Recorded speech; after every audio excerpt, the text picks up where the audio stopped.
18h22, le Zoom c'est avec Ryoma Takeuchi. Bonsoir. Bonsoir.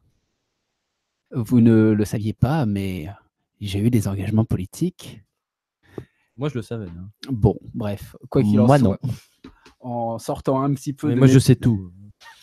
Il est omniscient, notre patron. journaliste espion, lanceur d'alerte, traître. Vous avez compris. La profession est en danger. Bon, le Zoom. Le Zoom, donc, vous savez que depuis le mois dernier, le gouvernement a annoncé un plan étudiant, c'est-à-dire une initiative nationale visant à changer un peu la pratique de l'enseignement dans l'université. Après, on ne sait pas forcément si c'est au profit des étudiants ou au profit des professeurs, ou peut-être au profit d'un classement international qui permettrait de se faire une réputation perdue.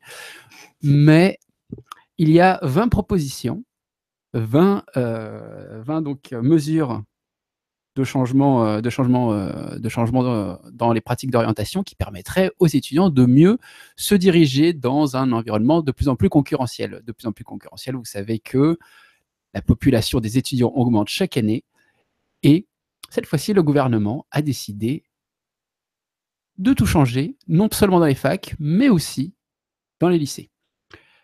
Il y a donc 20 points sur 20 points qui ont été avancés par le gouvernement, il y a en fait plus de la moitié qui concerne les lycéens. Donc, on essaye de prendre le problème à bras le corps en disant qu'après tout, les lycées ont peut-être une part de responsabilité dans les problèmes d'orientation des étudiants.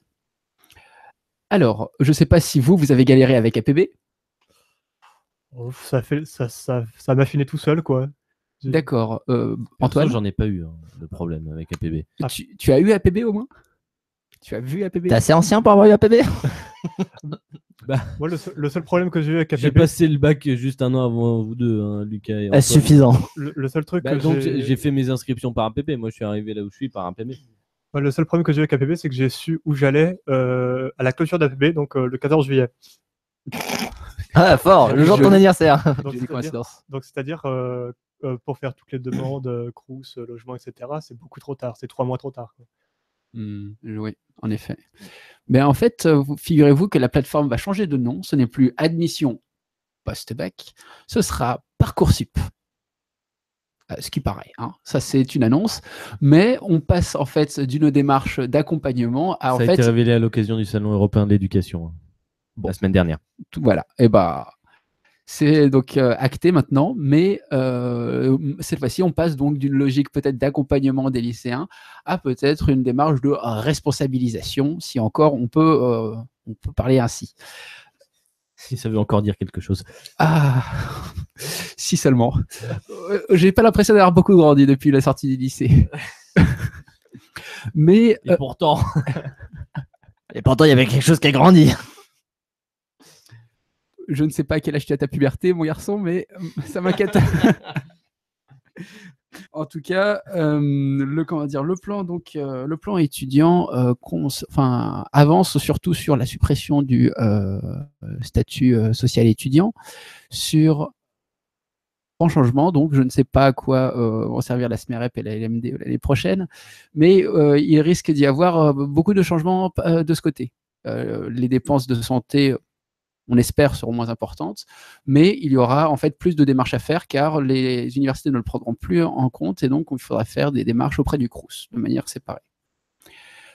Pour le reste, il y a donc une démarche de sélection, c'est-à-dire il faudra sans doute réécouter le discours d'Édouard Philippe qui est pour le coup assez intéressant. Il ne faut pas avoir peur du mot sélection, mais ne pas y voir de l'élitisme. Bon, je ne sais pas si vous y croyez, mais c'est comme ça qu'on nous le présente. Et il y aura de nouvelles pratiques de suivi des étudiants tout au long de leur parcours. Et c'est vrai que là-dessus, on sait ce que ça donne d'habitude, de vécu. À savoir si donc, à savoir si finalement nous n'allons pas être finalement trimballés dans la cohérence de matières qui ont été faites pour nous, ou est-ce que nous allons pouvoir mieux nous ajuster en fonction de nos centres d'intérêt, si tant est que pendant une scolarité, on change beaucoup de centres d'intérêt. Le plan étudiant après, de nouvelles dépenses, mais pour le coup, peut-être écouter les spécialistes, l'UNEF, etc. On n'est pas sûr que les dépenses soient suffisantes. Les dépenses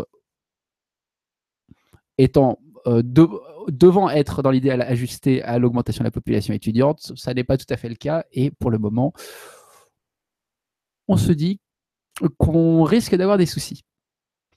Dans tous les cas, donc le plan étudiant en fait propose un changement de statut, pas beaucoup du côté du budget, et dans l'accompagnement tout au long de la scolarité, en fait, il y aura des nouvelles démarches, des adaptations, etc. Mais rien de nouveau sous le soleil à nouveau. Ensuite, je ne sais pas, est-ce que vous vous sentez à l'aise dans vos études? Est-ce que la suite, l'avenir a l'air radieux pour vous, les camarades? Bon, on m'a promis un avenir radieux quand même. Bon. Ne se prononce pas non plus. Mais par contre, il y a bien une chose qui est dans le sûre. système fac qui mettent un joker. Bon. Ouais. Il y a bien une chose qui est sûre, c'est que l'étudiant est moins riche. Oui, ça c'est. Alors, moins riche, je sais pas, mais en tout cas. Enfin, Plus pauvre, on va dire. Je crois que c'était pas le thème. Bon, d'accord. Alors, en tout cas, je finirai sur un point qui m'a paru particulièrement amusant. Vous verrez donc sur le site du ministère de l'Éducation nationale, de l'enseignement supérieur et de la recherche, excusez-moi. Et de l'innovation. De l'innovation, oui. Qui n'innove pas. C'est le titre. Le 5e point nous parle du déploiement d'un dispositif étudiant ambassadeur. Et là, pour le coup, j'ai l'impression d'être devenu très riche. Kesako.